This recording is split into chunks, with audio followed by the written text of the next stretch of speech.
அனைவருக்கும் வணக்கம். இது PS இன் கிச்சன் யூடியூப் சேனல்.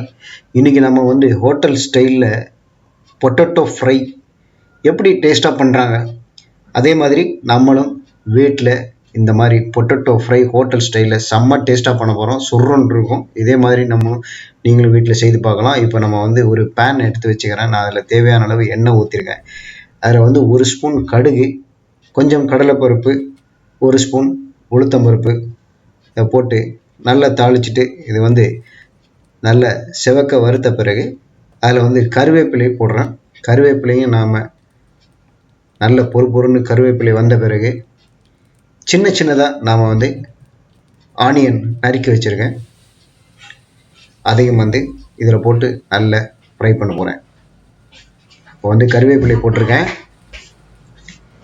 கருவேப்பிலை போட்டு இப்போ நறுக்கி வச்சுருக்கக்கூடிய ஆனியன் அதில் போட்டு நல்லா வதக்கிடுங்க. நல்லா வதக்கிட்டு அடுத்தது ஒரே ஒரு தக்காளி எடுத்துக்கோங்க. அது சின்ன சின்னதாக நறுக்கி அந்த தக்காளி இதனோட ஆட் பண்ணுங்க.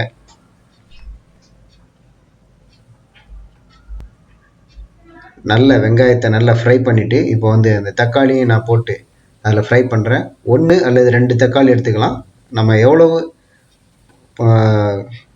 குவான்டிட்டி பொட்டேட்டோ ஃப்ரை எவ்வளோ பண்ணுறோமோ அதுக்கேற்ற மாதிரி தக்காளி 1 2 எடுத்துக்கலாம். இப்போ க்யூப் சைஸில் கட் பண்ணி வச்சுருக்கக்கூடிய இந்த உருளைக்கிழங்கு அதையும் அதில் போட்டு ஒரு வாட்டி நல்லா அடிவட்ட கிளறி விட்டுருங்க. அதில் இந்த எண்ணெய் விட்டுருக்கோம். அது நல்ல அந்த பொட்டேட்டோ, தக்காளி, வெங்காயம் எல்லாத்துலேயும் ஈவனாக பரவணும். நல்ல ஒரு கிளறி விட்டுருங்க. இப்போ நம்ம அதுக்கு தேவையான இன்க்ரீடியன்ட்ஸ், அதுக்கு டேஸ்ட் கொடுக்கக்கூடிய இன்க்ரீடியன்ட்ஸ்லாம் ஆட் பண்ண போகிறோம். முதல்ல சால்ட்டு ஒரு 1.5 டீஸ்பூன் அளவுக்கு இதுக்கு சால்ட்டு நான் எடுத்துக்கிறேன். சால்ட் பவுடர் ஆட் பண்ணிக்கோங்க. கொஞ்சம் சால்ட்டு தூக்கில் இருந்தால் பொட்டேட்டோ ஃப்ரை சூப்பராக இருக்கும். அடுத்ததாக chilli powder 1 spoon chilli powder இதுக்கு ஆட் பண்ணிக்கிறேன். அதே மாதிரி காரமும் நல்லா இருக்கணும். அடுத்ததாக கொஞ்சம் பெருங்காயத்தூள் கொஞ்சம் தூக்கில் ஆட் பண்ணிக்கோங்க. ஒரு 1/2 ஸ்பூன் மஞ்சள் தூள் ஆட் பண்ணிக்கோங்க. இப்போ இது எல்லாத்தையும் போட்டுட்டு நம்ம அதை அடுப்பை மீடியமாக வச்சுட்டு நல்லா ஃப்ரை பண்ணிடணும். இந்த மஞ்சள் தூள், அப்புறம் சால்ட் பவுடர், பெருங்காயத்தூள், சில்லி பவுடர் இது எல்லாமே இது எல்லாத்துலேயும் ஈவனாக பரவணும், நல்ல மிக்ஸ் ஆகணும். அதுக்கு நல்ல வதக்கி கொடுத்துட்டு ஒரு 10 நிமிஷம் அந்த பேனை மூடி வச்சுருங்க. அதுக்கு முன்னாடி கொஞ்சம் தண்ணி தெளித்து விட்டுக்கோங்க. இந்த பேனை மூடி வச்சுட்டு அடுப்பை மீடியமாக வச்சுருங்க.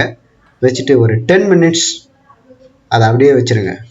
10 நிமிஷம் கழித்து அதை எடுத்து பார்த்தீங்கன்னா அந்த பொட்டேட்டோலாம் பார்த்திங்கன்னா நல்ல சாஃப்டாக சூப்பராக அது வெந்துடும். அந்த ஆவிலேயே அது நல்லா வெந்துடும். அதே மாதிரி தண்ணியெலாம் கூட வற்றிட்டு நல்லா ஃப்ரை ஆகிடும் கூட.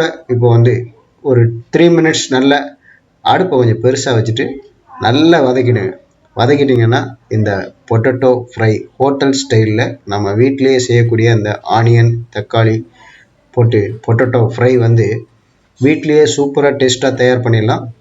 இதே மாதிரி நீங்களும் செய்து பாருங்கள். இது மோர் சாதத்துலேருந்து சாம்பார் சாதம் எல்லாத்துக்கும் இதே மாதிரி செய்து சாப்பிட்லாம். இதே மாதிரி நீங்கள் செய்து கொடுத்தீங்கன்னா வீட்டில் எல்லாருமே விரும்பி சாப்பிடுவாங்க. வீட்டில் டெஸ்ட் பண்ணி தான் இந்த வீடியோவை நான் பதிவு பண்ணுறேன். இதே மாதிரி நீங்களும் செய்து பார்த்துட்டு நம்ம வீடியோ பதிவுக்கு எப்படி இருக்குது அப்படின்னு சொல்லிட்டு நம்ம உங்கள் கருத்துக்களை பதிவு பண்ணுங்கள். மறக்காமல் நம்ம PS இன் கிச்சன் யூடியூப் சேனலுக்கு சப்ஸ்கிரைப் பண்ணுங்கள். வீடியோ பிடிச்சதுன்னா லைக் பண்ணுங்கள், எல்லாருக்கும் ஷேர் பண்ணுங்கள். அடுத்த ஒரு வீடியோ பதிவில் நான் சந்திக்கிறேன். நன்றி.